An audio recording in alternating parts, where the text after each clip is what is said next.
시청자 여러분 안녕하십니까? 출발 성공 투자 박민영입니다. 네, 안녕하세요. 김영롱입니다.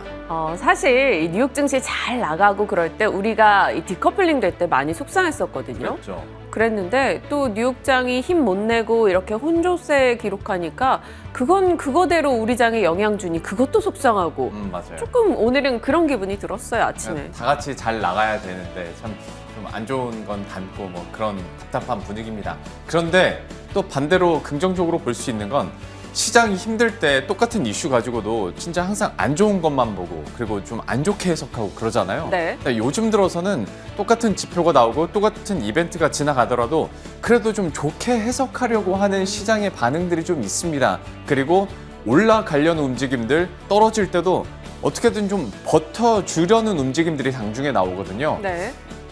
한 끗 차이입니다. 뭐 하나 재료만 더 터져줘도 지수 그리고 종목들 우상향할 수 있다라는 거니까 그 한 끗이 어디에 있을지 오늘도 열심히 찾아보도록 하겠습니다. 그러면 이슈들 하나하나 살펴보도록 하죠. 오늘은 좀 중요한 이벤트들 정리해 주실 거죠? 간밤에 FOMC 의사록도 나왔겠고 특히 우리나라에서는 이제 한국은행 금통위가 열리는 날이니까요. 한번 짚어봐야겠죠. 이번 주 시작하면서 월요일에 이제 금통위 이슈 한번 재점검을 해드리면서 그때 당시에 말씀드렸던 게 내년 1월 추가 인상에 대한 시그널이 나올까? 그리고 오늘 거의 90% 전문가들의 90%는 인상할 것으로 예상이 되고 있기 때문에 이게 또 만장일치로 나올까? 몇 가지 포인트들은 있습니다. 그러면서 어쨌거나 금리는 올라갈 것이기에 포트폴리오에 일정 비중 이상은 한 은행주로 넣어보는 것도 좋지 않겠냐라면서 이 두 가지 표를 보여드렸었죠. 전반적으로 순이자 마진도 이제 올라가고 있고 연말 배당 수익률도 금융주들 견조하기 때문에 여기에 대해서는 방어적인 성격으로 가져볼 만한 하겠다라고 말씀을 드렸습니다. 그런데 이제 금통위에서 금리를 올리고 내년에도 더 올린다고 쳤을 때 네. 환율 상황도 그러면 좀 진정이 될 수 있을까라는 기대감을 갖게 되는 거죠. 지금 1188원까지 올라와 있는 상황인데 간밤에 FOMC 의사록에서 인플레가 계속되면 금리 인상, 조기 금리 인상도 준비해야 된다라는 워딩은 나오긴 나왔습니다. 그리고 한국은행에서 이번에 올리고 내년에 한 2번 정도 더 올릴 수 있다는 전문가들의 전망이 나오거든요. 그러면 오늘의 인상 그리고 이런 흐름들이 이미 선반영됐다고 했을 때 원달러 환율이 추가적으로 더 상승할 가능성보다는 그래도 좀 하향되지 않을까 아니면 상단이 좀 제한되지 않을까라는 분석들은 나옵니다. 그렇게 된다면 어떤 수급적인 측면에서 외국인들의 순매수세도 조금 더 탄력을 받을 수 있지 않을까라는 기대감으로 이어지는 건데요. 아시다시피 11월 들어서 정확히 말씀드리면 11월 12일 들어서 외국인들의 순매수세가 좀 이어지는 분위기죠. 특히 코스피와 코스닥 합쳐서 한 3조 4천억 원, 코스피만 봤을 때 3조 1천억 원의 순매수세가 다량으로 들어오고 있고요. 보시는 이런 기조 확인하실 수 있을 겁니다. 그리고 이 기간 동안에 외국인들의 돈은 어디로 향했느냐? 아무래도 삼성전자에 집중되는 모습이었어요. 1조 1,800억 원을 순매수했고요. 역시 IT, SK 하이닉스 7,350억 원을 사들였습니다. 이외에 게임주랄지 플랫폼 관련한 종목들도 상위에 랭크가 됐는데 그러니까 우리가 사실 기대하는 점들이 이런 대장주 그리고 반도체주들이 나가면서 지수도 올라가고 그러면서 전반적으로 좀 온기가 퍼지는 시나리오잖아요. 그 시나리오들이 외국인의 수급으로 시작해서 더 앞으로 가면 환율의 안정화로 시작해서 이렇게 타고 갈 수 있지 않을까라는 기대감들이 좀 있는 것 같아요. 네, 그리고 말씀 주셨던 금융주 같은 경우도 잃어버린 시총을 좀 찾아가자라는 증권가 의견도 많이 나오기 때문에 한번 또 연말 관심을 두고 지켜봐야 되는 섹터가 아닐까 싶기도 하고요. 그렇죠. 그리고 여기에 하나 더 방점을 찍어줄 수 있는 게 바로 삼성전자 그리고 반도체 미국 공장 증설 확정 소식입니다. 네. 이제 테일러시에 또 20조 원을 추가로 투자하기로 우리가 그렇게 기다렸던, 그렇게 뒤로 밀렸던 투자 확정 소식이 이제 나왔으니 투자도 주가도 삼성전자가 조금 더 이제 속도를 낼 수 있을까에 대한 기대감들 있습니다. 외국인들의 수급 들어오는데 그게 삼성전자 쪽으로 가고 환율 조금 안정화되고 수출 지표는 계속 좋아지고 삼성전자 주가 올라가면 전체 시총 올라가면서 분위기가 퍼지고 이게 우리가 생각하는 긍정의 최상의 시나리오인데 밑에 방어적으로 금융주 그리고 IT주 하드웨어 당연히 갖고 가야 되고 이제 그 중간에 좀 특징주들 중심으로 이렇게 포트폴리오 꾸려간다면 그래도 연말 따뜻하게 보낼 수 있지 않을까 싶어요. 그 포트폴리오에 들어가게 될 특징주 중에 이 섹터 들어갈 수 있을지 좀 궁금해지는데 네. 5G 장비주 예. 얘기를 좀 이어가 보도록 하겠습니다. 삼성에서 움직이기 시작하니 5G 장비 쪽도 반응을 보이기도 합니다. 오늘 어제 올랐던 이들 종목에 대한 반가움 이야기를 해볼게요. 사실 뭐 11월 들어서 일부 종목은 이미 올라간 것도 있습니다. 서진 시스템 같은 경우도 11월에만 한 30% 정도 올라온 상황이고요. 어제장에서 5G 장비주들이 동반 강세를 기록했죠. 솔리드 9% 올랐고요. 이노와이어리스, RFHIC. 와, 이 종목명 자체를 얼마 만에 얘기를 하는가라는 예. 생각도 들어요. 어찌됐건 이들의 상승 굉장히 반가웠습니다. 차트 한번 볼까요? 우리가 흔히 생각하는 KMW, 이노와이어리스 이런 솔리드 차트를 보시면 올해 참 기대보다는 실망이 가득했던 한 해를 보냈다가 연말에 조금 올라오는 흐름이 나오고 있습니다. 이들의 상승 탄력에 기동이 돼준 게 어찌 보면 이 증권사의 보고서일 것 같은데요. 하나금융에서 5G 장비주 폭등장 온다라는 굉장히 공격적인 리포트를 내놨습니다. 네. 그 내용을 한번 들어가 봤더니 최근에 조금 5G 장비주가 움직이는 건 결국에는 실적이다라고 얘기를 하는데 사실 우리가 5G 장비주 실적 하면서 약간 갸우뚱하게 되잖아요. 네. 이 5G 장비주 같은 경우는 지금 미국과 일본으로 이 수주를 받고 있는 상황인데 이게 연속적이지 않다 보니까 항상 실적이 조금 들쭉날쭉하는 경향이 있었어요. 그래서 실적에 대한 변동을 걱정했었는데 되려 지금 주문 물량이 크지 않아 업체별 실적 변동이 크지만 실적 개선 양상은 분명히 보이고 있다. 2분기, 3분기 나아지고 있다. 5G 12개 장비사들의 실적이 내년도에는 확실히 좋아질 거다라고 얘기하고 있고요. 또 5G 관련한 투자가 지금 많이 멈춰 있는데 대대적인 투자가 내년도에 있을 것으로 얘기를 합니다. 그 이유 한번 넘겨볼게요. 일단은 대선이 있다라는 거죠. 새로운 정권에선 결국 4차 산업혁명 얘기가 나올 것이고 그걸 하기 위해 5G 투자 늘릴 거야 라는 기조가 생긴다라는 거고요. KT 네트워크 장애로 트래픽 처리 이슈 부각이 됐고 5G 속도도 올리자라는 분위기가 형성이 될 것이다 라는 거죠. 부품 공급 정상화, 결국 폰 판매가 증가하면서 5G 보급률이 올라간다. 이러한 여러 가지 이슈로 5G 투자가 늘어나지 않겠느냐. 그래서 비중을 늘려야 한다라고 이야기를 하고 있습니다. 그리고 어제장에 좀 더 민감하고 강하게 반응했던 이유는 이거죠. 결국엔 나도 메타버스야. 맞아요.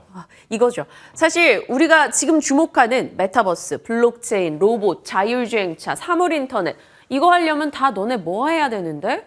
통신이 빨라야 되잖아. 그럼 5G지. 약간 이런 논리로 이야기가 나왔습니다. 그동안 사실 5G 장비가 갖춰져야 하는데 우리가 메타버스로 엮이지 않아서 못 갔었던 거다.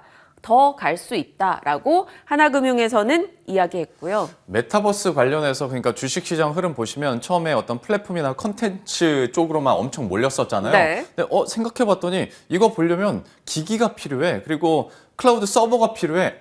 반도체 가야겠구나. 근데 생각해보니까 이거 누가 전송해 줄 거야? 결국 5G만 깔아야겠네. 그 스토리로 이어지다 보니 이제 이 차례가 온 거죠. 메타버스 전철이 각 정거장을 들러주고 있습니다. 네. 그러면서 이렇게 승객들을 태웠다 내렸다 하고 있는데 잘 타고 내려야지 또 수익이 난다라는 점. 일단은 이번엔 5G 장비가 왔고 5G 장비 같은 경우는 많이 밀려 있었기 때문에 또 올라줄 만한 네. 기대 요소, 공감대도 형성이 돼 있는 상황이고요. 또 올해 사실 5G 장비가 못 갔던 건 삼성 측이에요. 네. 삼성이 숨을 죽이고 있었죠. 최고 경영진의 부재로 인해서. 넘겨보실까요? 삼성이 움직이면서 5G 장비도 기대한다라는 겁니다. 지금 삼성 측에서 인도, 일본, 영국 등에서 수주를 따내면서 그걸 국내 5G 장비사들한테 결국 수주를 주게 될 것이고 그 수주 성과가 2022년 상반기에 다 반영이 될 것이다 라고 이야기를 하고 있습니다. 그래서 무슨 종목? 5G 장비주도 많잖아 라고 얘기하실 것 같아요. 하나금융에서는 일단 세 종목으로 추렸습니다. 실적이 괜찮은 종목들로, 낙폭이 과대했던 종목들로 RFHIC, 솔리드, 이노와이어리스를 이야기했습니다. 4분기 이후 실적 호전주가 될 것이다 라고 언급을 했고요. 뭐 긍정적인 얘기지만 우리 늘 마지막에는 걱정의 요소 하나 더 넣잖아요. 많이들 얘기하는 겁니다. 과도한 기대 경계해라. 폭등론 과연 맞을까라는 의심도 분명히 있어요. 대대적인 투자 나오고 나서 투자해도 늦지 않다. 과거 같은 랠리 쉽지 않을 수가 있어. 지금 5G의 핵심인 28GHz 5G 기지국이 의무 구축 이행률 0.3%밖에 안 되는데 이거 되겠어? 라는 이야기도 있습니다. 그렇죠. 하지만 언제나 주식시장은 기대를 먹고 가기 때문에 미리 좀 샀다 팔았다 해보면서 좀 간을 보고 있다가 네. 이 투자 나왔을 때 싹 매수하는 것도 괜찮지 않을까라는 생각도 하죠. 저는 그 사인부터 좀 확인을 했으면 하는 마음도 있어요. 삼성전자 얘기해 주셨지만 통신 3사가 올해 어떤 5G 설비 투자와 관련해서 거의 전무했다고 해도 과언이 아니거든요. 내년에 뭐 하겠다 실제로 좀 집행이 돼야 되고 그러니까 노선을 잘못 탔죠. 28GHz, 그러니까 3.5GHz 쪽으로 노선을 타다 보니까 결국 이쪽으로 가야 되는 건데 과연 여기서 이행률이 얼마나 좀 의미 있게 올라가느냐가 또 5G 장비주들의 또 관건이 아닐까라는 생각도 들고 장기적으로 봤을 때 어떤 투자 의견, 지금 구간에서 매수 가능할지 이것도 잠시 후에 한번 이야기 나눠보도록 하겠습니다. 마지막으로 어제 강세를 기록했던 종목 중에 하나가 진단키트가 있어서요. 한번 얘기해 보도록 할 텐데 일일 신규 확진자가 이제 4,000명대로 올라와서 그렇습니다. 앞서 저희 하단으로 봤을 때 그 유럽에서는 일일 40만 명 나오고 있으니까 좀 심각해지나 싶어요. 그렇습니다. 그리고 이제 오늘 발표될 또 이거보다는 좀 줄어들 수는 있다고는 하는데 그래도 여전히 뭐 3,000명대 후반 그리고 4,000명대까지 가다 보니까 당연히 이제 시장의 관심이 다시 예전에 코로나19 한창 심했었던 진단키트 쪽으로 몰리는 감이 있습니다. 위드 코로나가 되고 그리고 이렇게 확진자 수가 늘어나다 보니까 진단수는 계속 늘어난다라는 거죠. 그리고 이제 위드 코로나 되면서 회사원들이 다 회사로 가고 학교로 이제 학생들은 가고 하다 보니까 아무래도 각 자체별로 갖고 있는 진단키트들도 늘어날 수 있다라는 얘기까지 나와요. 하다 보니 어제 관련주들이 모두 급등을 하는 모습이었어요. 이 관련 종목들이 사실 많이 개인 투자자들이 물려 있는 종목이어서 진짜 앞으로 향방이 좀 중요하겠다는 생각이 들더라고요. 맞아요. 어제 급등했지만 길게 보자면 고점 찍고 다 진짜 흘러내리고 관심이 좀 멀어졌었던 종목군들이거든요. 이 계기로 해서 좀 다시 한번 반등을 할 수 있을까? 특히 사실 진단키트 하나만 가지고 그러니까 코로나19 이 모멘텀 하나 가지고 추세적으로 반등한다? 이거는 좀 어려울 수 있어요. 그런데 이제 증권가에서 말하는 긍정적인 면은 다음 장을 보시면 대표적으로 시젠을 한번 갖고 와 봤는데 그러니까 지금까지는 코로나 관련된 매출들이 계속 늘어나고 있는데 뭐 분자 진단 키트랄지 그러니까 코로나 외에 다른 보통의 기술력을 갖고 있는 이런 진단 시약 쪽으로는 뭐 기술력도 갖고 있고 매출처도 뚫지 않았냐. 앞으로 어떤 논 코비드 매출 추이가 계속 그래서 늘어날 거다라는 얘기들을 합니다. 그래서 이 계기로 좀 추가적으로 상승을 할 수 있을지 특히나 많은 분들이 갖고 계시는 종목이고 물려있는 종목일 가능성이 좀 크지 않을까 싶어서 어제 반등과 함께 좀 이걸 어떻게 봐야 될지 알고 싶어서 한번 이슈 마지막으로 챙겨봤습니다. 네, 시장에 대한 분위기부터 해서 두루두루 전략 챙겨보겠습니다. 마침 도착하셨네요. 박재영 차장과 오늘 이슈에 대한 전략 함께 나눠보시죠.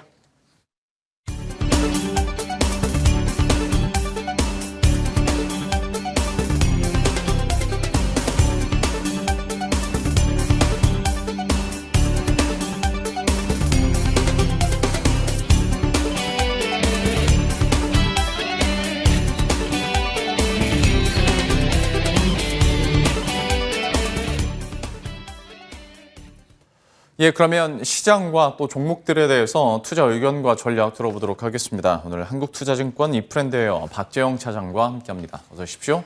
안녕하십니까?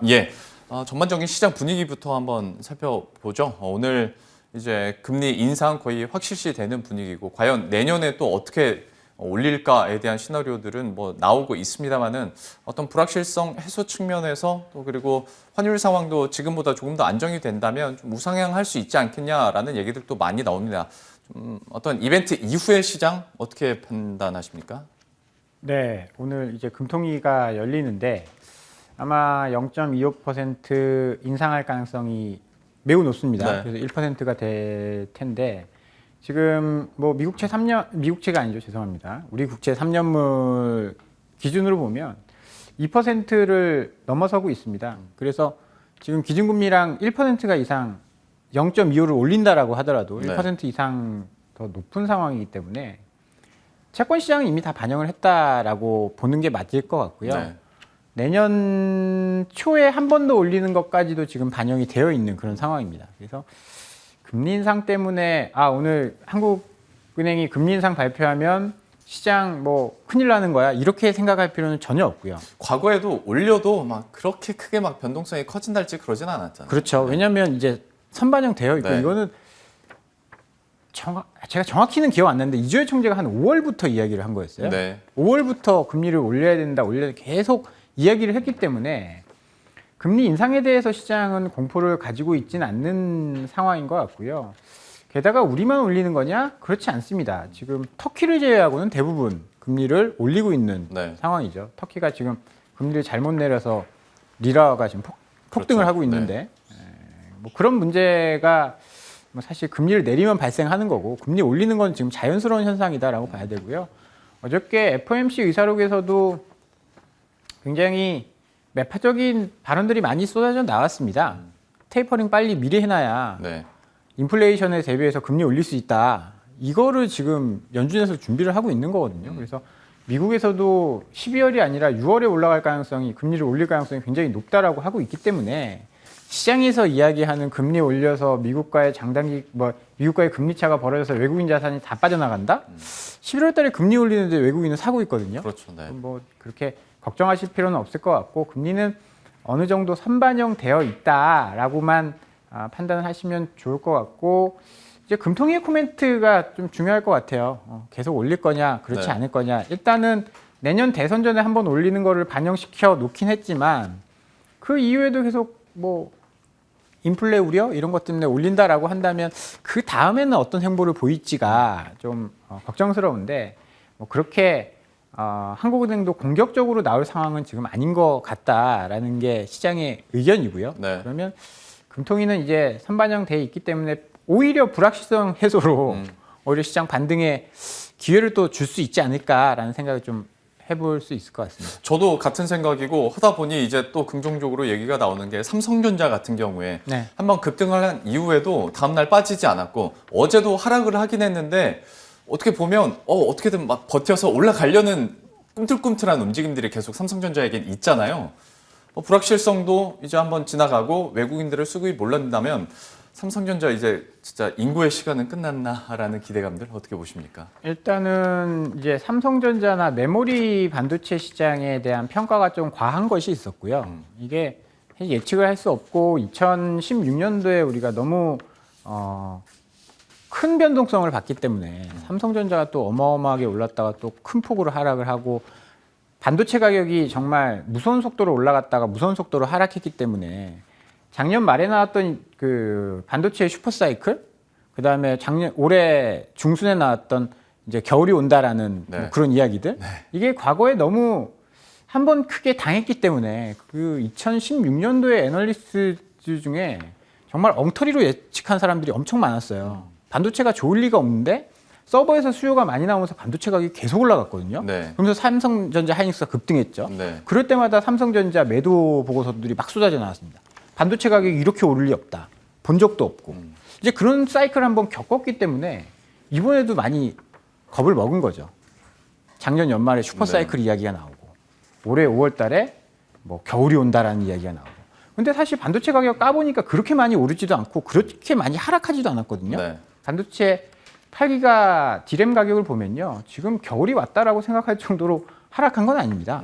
10월 달에 고정거래 가격 나온 것도 PC에서 9% 하락했을 뿐이지 서버 4% 하락했고 스마트폰은 오히려 강보합이었거든요. 네. 이게 무슨 겨울입니까? 그러니까 그 보고서 최근에 다시는 이제 생각보다 따뜻하더라라는 얘기하는 거잖아요. 그래가지고. 그러니까 그런 과한 거에 대한 되돌림이었고 최근엔 지금 미국의 마이크론이 반등하고 있습니다. 네. 지금 마이크론과 미국의 필라델피아 반도체 지수는 따로 보셔야 돼요. 그러니까 미국은 대부분 다 비메모리고 네. 엔비디아, AMD가 올라간 거고 마이크론은 사실 삼성전자랑 하이닉스랑 비슷하게 움직였거든요. 나스닥이 급등이라고 하기보다는 계속 오르고 있을 때 마이크론은 계속 하락했습니다. 근데 최근에 마이크론의 주가가 꽤 많이 올라왔거든요. 네. 지난주 금요일부터죠. 맞아요. 지난주 금요일 이제 뭐 여러 가지 엔비디아 실적이라든지 이런 것들을 통해서 생각보다 수요가 많이 줄어들 것 같지 않아라고 하면서 마이크론이 반등하면서 삼성전자도 반등한 거예요. 그렇죠. 금요일 날 마이크론 급등하고 월요일 날 월요일에 삼성전자 급등했으니까. 반등했잖아요. 네.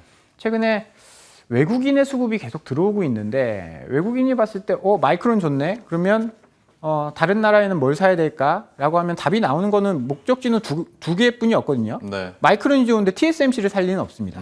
삼성전자 하이닉스에 수급이 들어오고 있는 거고요. 그런 것들을 봤을 때는 뭐 마이크론이 다른 이제 뭐 필라델피아 반도체라든지 키 맞추기를 한다든지 하면 외국인 수급은 좀 외국인 수급이 들어오면서 삼성전자는 조금 긍정적일 수 있고요.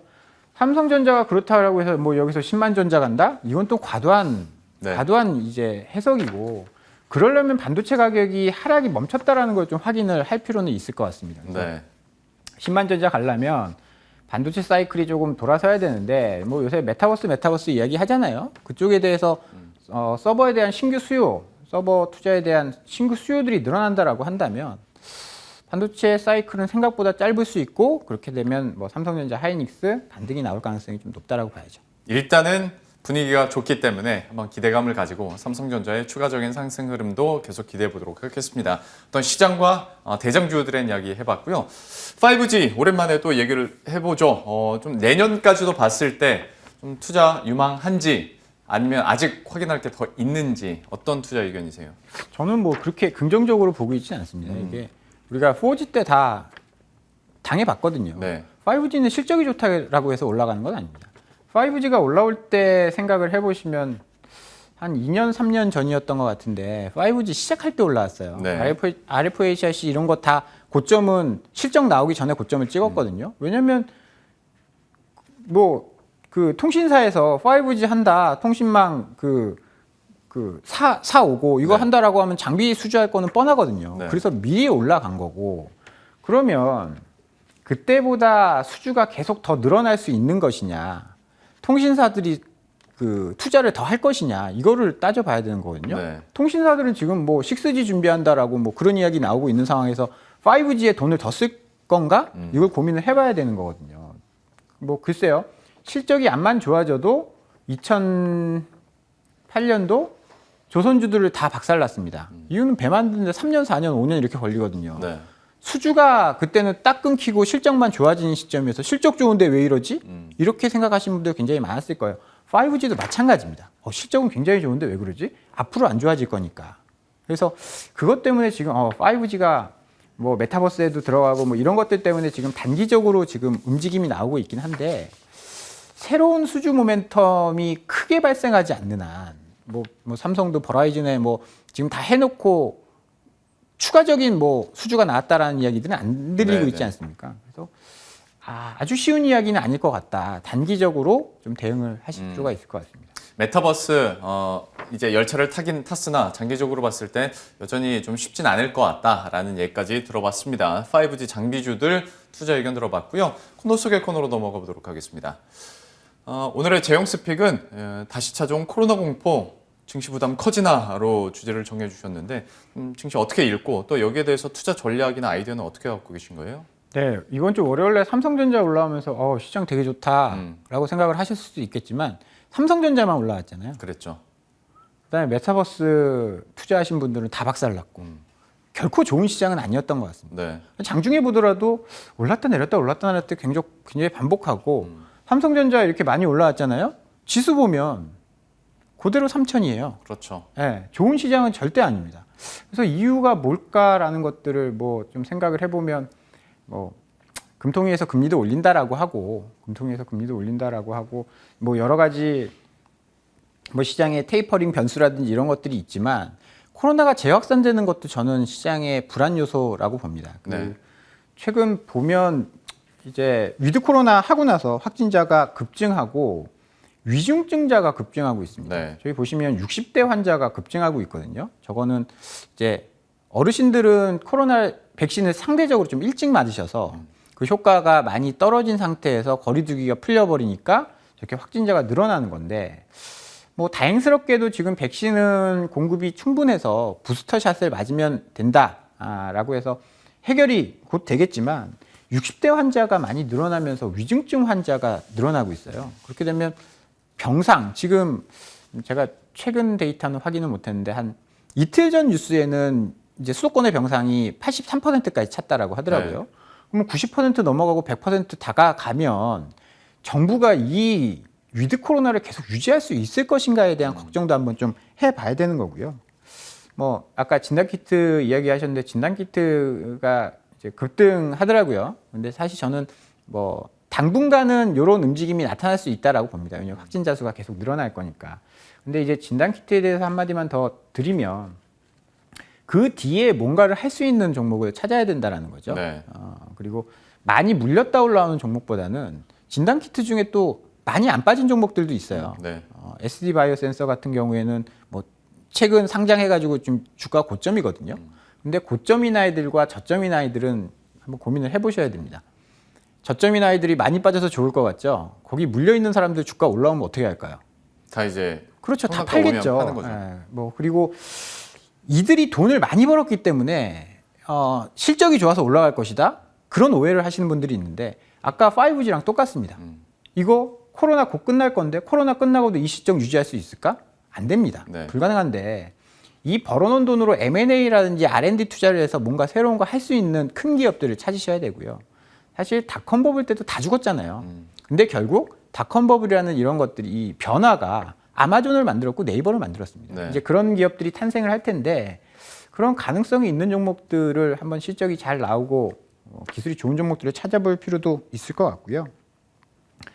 영화, 의류, 여행 이런 것들이 어제 다 동방급락했습니다. 조금은 위드 코로나가 생각보다 쉽지 않은 여정이다라는 것들을 좀 인정을 하셔야 될 것 같고요. 저가 매수 이런 거는 좀 주의를 하셔야 되고 결국은 또 성장주가 어제 반응하기 시작했거든요. 네. 2차 전지, 메타버스 이런 쪽으로 또 쏠림 현상이 나타날 수 있습니다. 불안할 때마다 나타나는 현상이거든요. 그래서 뭐 삼성전자, 하이닉스, 그다음에 자동차 이쪽과 제 성장주 투트랙으로 보자라고 계속 말씀을 드리고 있는데 그 전략은 좀 유효할 수 있을 것 같아요. 연말 되면 반도체 가격도 좀 안정이 되면서 삼성전자도 좀 긍정적으로 보이고 그다음에 자동차도 수요가 살아있기 때문에 자동차도 계속 좋아질 것으로 보이고 그다음에 새로운 물을 좀 만난 메타버스라든지 이런 쪽 너무 많이 올라서 무섭지만 어제 게임빌 보셨잖아요. 22% 상승해서 끝났습니다. 뭐 10% 하락하다가 금방 땡기는 거는 뭐 지금 일도 아니라서 그런 쪽들을 함께 좀 보시는 게 좋을 것 같고 겁난다라고 하시면 ETF, ETF 투자를 하시면요. 뭐 저런 ETF는 하루에 3%에서 5%도 오르더라고요. 네. 떨어질 때도 그렇고. 그렇죠. 그래서 변동성을 충분히 누리실 수 있으니까요. 한번 이용을 해보시는 게 좋을 것 같습니다. 위드 코로나 관련주, 수혜주에 대해서는 좀 다시 한번 점검을 하셔야 될 것 같고 지금 얘기해 주셨던 성장주 2차전지나 메타버스와 관련해서도 다시 한번 시장이 반응을 하고 있으니 한번 포커스를 해보자라고 얘기를 해주셨어요. 저희가 다음 코너에서 관련한 구체적인 종목들도 한번 브리핑을 해드릴 테니까요. 잘 포트폴리오 작전 꾸려 가시길 바라겠습니다. 오늘 한국투자증권 이프렌드예요. 박재영 차장과 함께했습니다. 오늘 말씀 고맙습니다. 감사합니다.